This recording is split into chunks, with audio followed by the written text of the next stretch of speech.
স্ত্রী স্বামীকে তালাক দিতে পারে না। স্ত্রী যদি হাজারবার তালাক তালাক তালাক তালাক করেও যায়, তারপরেও স্বামীর তালাক হবে না। অথচ আজকালকার যুগে কি হচ্ছে, অধিকাংশ নারী স্বামীকে তালাক দিয়ে অন্য একটা পরপুরুষের সাথে সম্পর্ক করে বিয়ে করে নিচ্ছে। যতটা পুরুষ তার স্ত্রীকে তালাক দেয়, তার থেকে আরো অনেক গুণ বেশি এখন মেয়েরা তাদের স্বামীকে তালাক দিচ্ছে। আর এটার জন্য মেইন দোষ কার বলেন তো? আমার মনে হয় এই যে ঘটনাগুলো ঘটতেছে, এই ঘটনার পেছনে মেইন দোষটা হচ্ছে আমাদের দেশের, আমাদের সমাজের কিছু অশিক্ষিত কাজী। তাদের মধ্যে ন্যূনতম শরীয়তের কোনো মাসালা বা কোনো শরীয়তের জ্ঞান তাদের মধ্যে নাই। এটা ঘুষ দিয়ে চাকরি নিয়েছে, হালালকে হারাম বানায় আর হারামকে হালাল বানায়। বেশি কিছু না, সামান্য কিছু টাকা তাদেরকে হাতে ধরাই দিবেন, দেখবেন যে হারাম কাজটাকে তারা হালাল বলে চালাই দিচ্ছে। ঠিক এই কারণে এইভাবে আমাদের সমাজে হাজার হাজার অবৈধ সন্তান জন্ম হচ্ছে।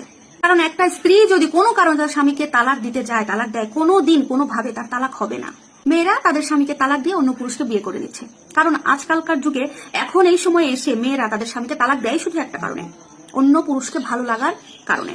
আবার অনেক মেয়েরা আছে তাদের মায়ের কথায়, তাদের বোনের কথায়, তাদের বন্ধু বান্ধবী, ভাবি ইত্যাদি ইত্যাদি মানুষের কথার প্রলোভনে পড়ে, লোভে পড়ে তার সংসারটা ধ্বংস করে, তার স্বামীকে তালাক দিয়ে চলে আসে। হ্যাঁ, বাবার বাড়ির কথায়, মা বাবার কথায় শুনে অনেক মেয়েরাই আছে এখন তাদের স্বামীকে তালাক দিচ্ছে। তাহলে একটু খেয়াল করেন, যদি একটা মেয়ে স্বামীকে তালাক দিয়ে অন্য আরেকটা পুরুষকে বিয়ে করে গ্রহণ করে, তাহলে সেখানে কি সম্পর্ক হচ্ছে? কারণ তার তো আগের সম্পর্কটাই বিচ্ছিন্ন হয়নি। কারণ মেয়েরা তালাক দিলে তো সেখানে তালাক হয় না, স্বামীদের কোনো তালাক হয় না। আবার অনেক নারী দেখবেন যে সম্মানের সাথে শরীয়ত অনুযায়ী ডিভোর্স হয়েছে বা তালাক হয়ে গেছে, কিন্তু নিয়ম অনুযায়ী স্ত্রীর উপরে যে 3 মাস 10 দিন বা 13 দিন একটা নিয়ম পালন করতে হয়, এই ধৈর্যটা অনেক নারীর থাকে না। তালাক হয়ে গেছে 7 দিন 15 দিন 20 দিনের মাথায় দেখবেন যে আবার বিয়ে করে বসে আছে। ওখান থেকে দেখবেন যে সে আবার সন্তান জন্ম দিচ্ছে। এইভাবে আমাদের সমাজে অগণিত অবৈধ সন্তানের জন্ম হচ্ছে।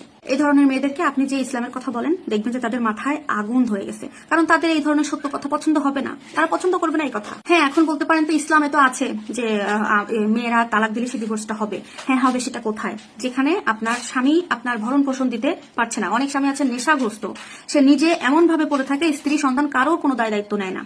অনেক স্বামীরাই আছে ভরণ পোষণ ঠিকঠাক ভাবে পালন করে না, স্ত্রীর প্রতি হক আদায় করে না। সেক্ষেত্রে যদি বলে যে তুমি যদি এরকম করে যেতে চাও তাহলে তুমি এখান থেকে চলে যেতে পারো, সেক্ষেত্রে ডিভোর্সটা কার্যকরী হবে। কিন্তু আপনি যদি অন্য পুরুষের সাথে প্রেম করে, সম্পর্ক করে, বিয়ে করার উদ্দেশ্যে আপনি আপনার স্বামীকে তালাক দিয়ে চলে যেতে চান, সেই তালাকটা গ্রহণযোগ্য নয়। সুতরাং তালাক গ্রহণ করার ক্ষমতা স্ত্রীদের আছে, কিন্তু তালাক দেওয়ার ক্ষমতা স্ত্রীদের নাই।